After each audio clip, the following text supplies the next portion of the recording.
Bonjour, bonsoir à vous toutes et à vous tous. Bienvenue en cette nouvelle sortie d'Info Pacifique pour cette semaine. À la une de l'actualité, le bilan des inondations de la région du Grand Nord s'élève à 4 morts, 3 à Limonade dans le département du Nord et l'autre à Jean-Rabel dans le Nord-Ouest. Le Centre d'analyse et de recherche en droits humains CARD a comptabilisé 142 cas de kidnapping dans le pays au cours des 3 derniers mois. Des citoyens de la capitale et ses périphéries envisagent d'effectuer 7 tours du Palais national pour dénoncer l'insécurité. Ils réprouvent également le projet de réforme constitutionnelle du régime en place, indiquant qu'il s'agit d'une manœuvre pour s'accrocher au pouvoir. Voilà ce qui fera l'essentiel de ce journal. Restez avec nous. On se retrouve dans un instant. Si vous jugez que cette vidéo est intéressante, n'hésitez pas à liker et partager la vidéo. Et surtout, n'oubliez pas de vous abonner à cette chaîne et activer la cloche de notification pour ne pas louper aucune de nos vidéos. Encore une fois, bonsoir à vous tous. Bienvenue au développement de ce journal. Comme annoncé en titre, le bilan des inondations de la région du Grand Nord s'élève à 4 morts, 3 à Limonade dans le département du Nord et l'autre à Jean-Rabel dans le Nord-Ouest.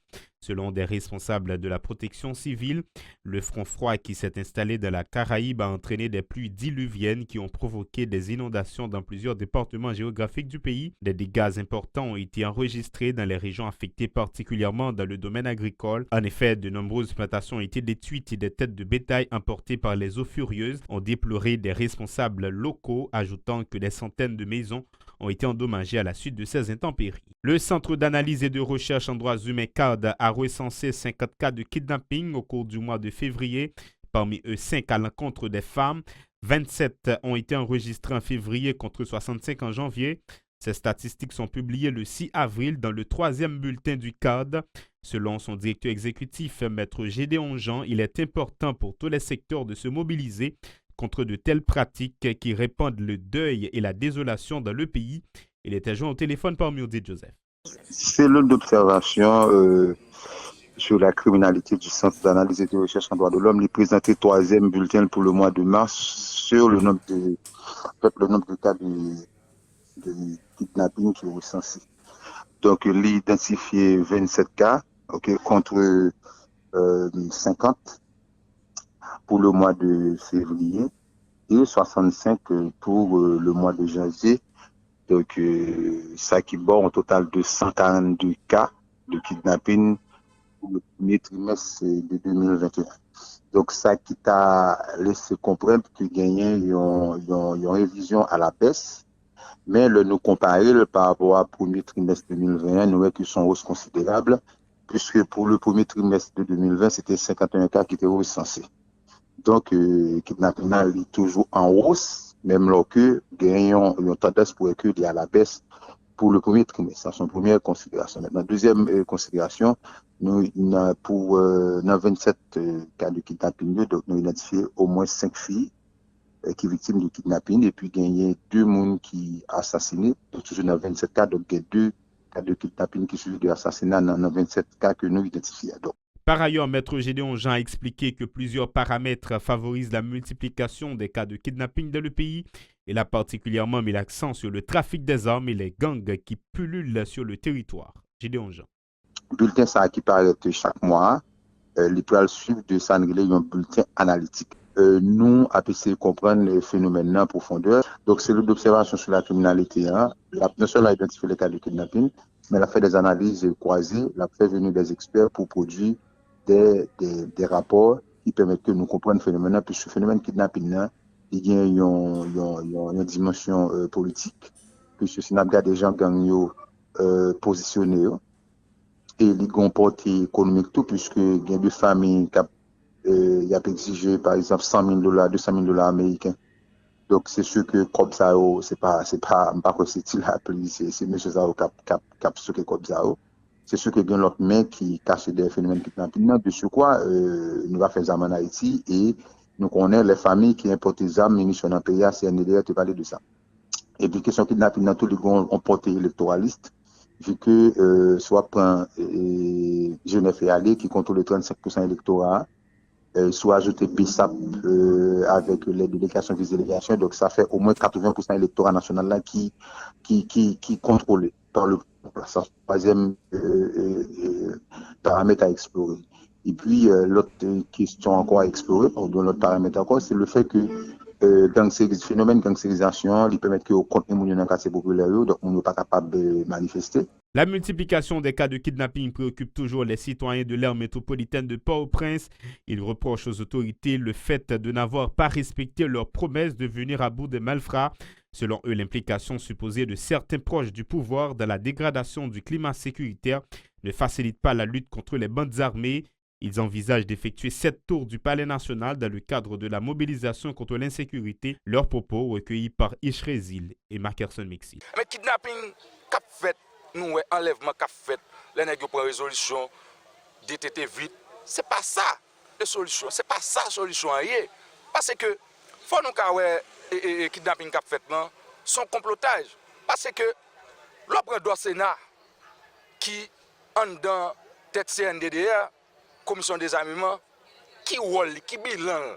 7 avril, c'est tout Chalbassa, c'est tout quartier populaire, c'est tout pays, toute section communale, c'est tout qui pourra mobiliser. Nous pourrons faire 7 tout Palais national, parce que 7 avril fait 2 mois depuis qu'on inculpé qui kidnappe la Constitution, qui kidnappe le Palais national, qui gagne le pays, qui a dépensé le mal, qu'on y a nous, il pas marché sous machine officielle encore, il pas marché avec les machines qui gagne depuis le président, qu'on y a ces locations, il fait pour aller de tous côtés.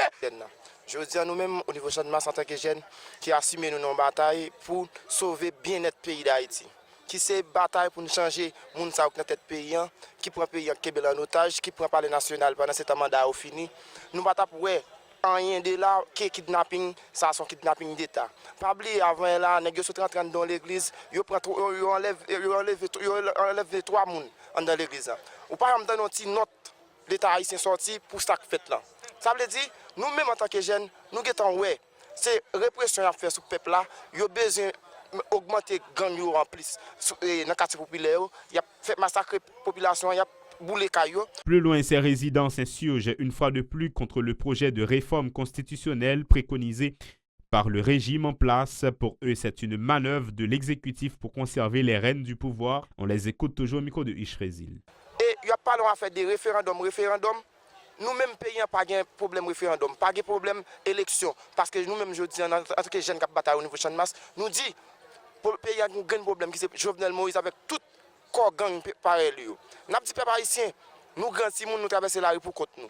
On camper pour une bataille, pour nous déchouquer dans notre pays, pour nous bourrer dans le pénitentiaire national, pour tout crime qu'ils commettent. Nous dit, peuple haïtien, assumer la responsabilité. Parce que les gens qui vivent dans le pays, ce n'est pas bon pour nous. Je dis non, clair, Constitution 1987, 29 mars, il y a droit à la santé, il y a droit à la sécurité, programme logements sociaux, il y a droit à l'éducation. Ce n'est pas la Constitution qui fait nous pas qu'à jouer de sécurité. Ce n'est pas la Constitution qui dit Jovenel pas faire route, garder ton champ de masse. Faut nous être à champ de masse là, pendant qu'on a fait micro-trottoir. Faut nous être à moun vulnérable dans champ de masse là. Faut nous être à Fatra, n'a marché sur Fatra Palais national, n'a regardé coup de cassation là depuis là il tombe tout Fatra plongé en bas. Est-ce qu'on comprend? Mais nous pas qu'à quitter le pays non mais gens de nèg ça nous même la jeunesse a toujours élevé campé. Maintenant c'est ça n'a dit l'État. Nous t'avons toujours dit c'est machine service de plaque service de l'État qu'a fait. Mais c'est plaque service de l'État qu'a fait machine teintée qui est-ce qui a autorisation pour gain plaque l'État qui est-ce qui bail machine qui bail l'ordre teintée machine l'État. Nous-mêmes, nous là, nous avons consulté entre nous-mêmes pour nous dégager une synergie entre nous, pour nous goumer face avec le pouvoir sanguinaire qui sans notoriété cap goumer contre le peuple haïtien. C'est peut-être ça, je dis à nous-mêmes, nous fixer position, nous dit, le mandat Jovenel fini, nous parlons élection, nous parlons référendum, nous dit que nous allons aller jusqu'au bout parce que toutes les autres ça ont fait plus de 10 ans dans le pays, il faut juger contre la nation haïtienne parce que je dis à ça qui est plus grand, nous, ouais, que c'est pas de pipi, ça qui est pipi, c'est pas de plus grand. La direction de l'école professionnelle Monseigneur Joseph Serge Millot de la paroisse du Sacré-Cœur a organisé une journée porte ouverte le 6 avril dans l'optique de sensibiliser les jeunes à la nécessité d'apprendre un métier. Les responsables en ont profité pour présenter la dernière cohorte d'étudiantes en hôtellerie et tourisme, une activité dont s'est félicitée l'administratrice de l'école sœur Thérèse de la Victoire. L'apprentissage d'un métier quelconque permet de préparer l'avenir, a prévenu la religieuse. Écoutons ses propos recueillis par Ishrezil et de Wilkins Moïse. Et bienvenue, chers téléspectateurs. Et on a organisé cette activité, ce petit déjeuner, c'est juste pour faire connaître l'école, faire la valeur de l'école, parce que l'école a beaucoup de qualités. l'école aussi est là pour aider. Il y a beaucoup de gens qui sont restés, qui sont pas venus à l'école parce qu'ils ne savent pas s'il y a une école professionnelle de Sacré-Cœur. C'est un honneur. On a fait ce petit déjeuner juste pour inviter et puis pour faire connaître l'école. Okay. Aux jeunes haïtiens, haïtiennes, l'école professionnelle est là pour leur aider. On a fondé l'école pour aider les jeunes qui ne peuvent pas aller à l'école. C'est une école de dons. Pour bien dire, on a fondé l'école par Père Hans Alexandre, mais la demande de Monseigneur Joseph Serge Mio pour aider les jeunes qui ne peuvent pas aller à l'école. Parce que dans la rue, il y a beaucoup de jeunes qui ont terminé leurs études classiques qui ne sont pas allés à l'école. L'école est là pour les aider, mais malheureusement, le périmètre n'est pas trop vu puisqu'il est caché par d'autres établissements. On fait venir les médias juste pour que les jeunes puissent venir à l'école professionnelle. On les aide dans différentes filières, comme vous avez dit, hôtellerie et tourisme, cosmétologie, soins esthétiques, couture, informatique, cuisine et pâtisserie. À l'école professionnelle aussi, nous sommes là pour vraiment aider les jeunes. Des participants à cette activité n'ont pas caché leur satisfaction, déclarant qu'une telle initiative leur a permis de renforcer leurs liens au sein de l'établissement. Ils ont promis de mettre en pratique les conseils prodigués par les responsables pour l'occasion. Ces jeunes invitent les autres membres de cette catégorie sociale à s'appliquer à l'apprentissage d'une profession pour assurer leur avenir. Écoutons. Ok, à l'école, on a plusieurs options. On a hôtellerie et tourisme qui est en 2 ans. Donc, pour avoir accès à un hôtelier, le postulant ou la postulante devra avoir son papier bac pour avoir accès à un hôtellerie. Donc, après l'inscription, on fait un test pour voir si son niveau est OK pour avoir accès à un hôtelier et tourisme. On a aussi coupe-couture en 2 ans.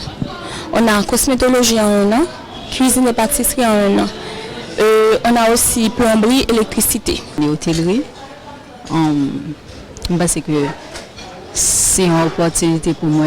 Je suis content en pile et je tiens à féliciter l'hôtellerie 2e année qui est organisée.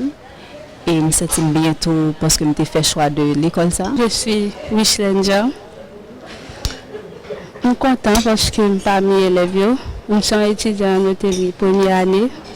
Et je suis content parmi les élèves 2e année qui préparent le petit déjeuner. Ça.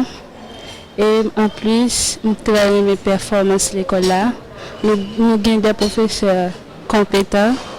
Moi, je vais samedi reprocher. André Servent. Et moi, ici. C'est la 1e année. Et donc, je me sens très satisfait de journée ça. Non, électricité première. Ouais, électricité bâtiment. Donc, je suis très satisfait de journée ça qui est organisée. Et je souhaite tout, c'est pas dernière journée ici. Voilà ce qui m'a fait en ce journal. Merci à chacun de vous de l'avoir suivi. Restez sur la radio et la télévision Pacifique pour la suite de la programmation.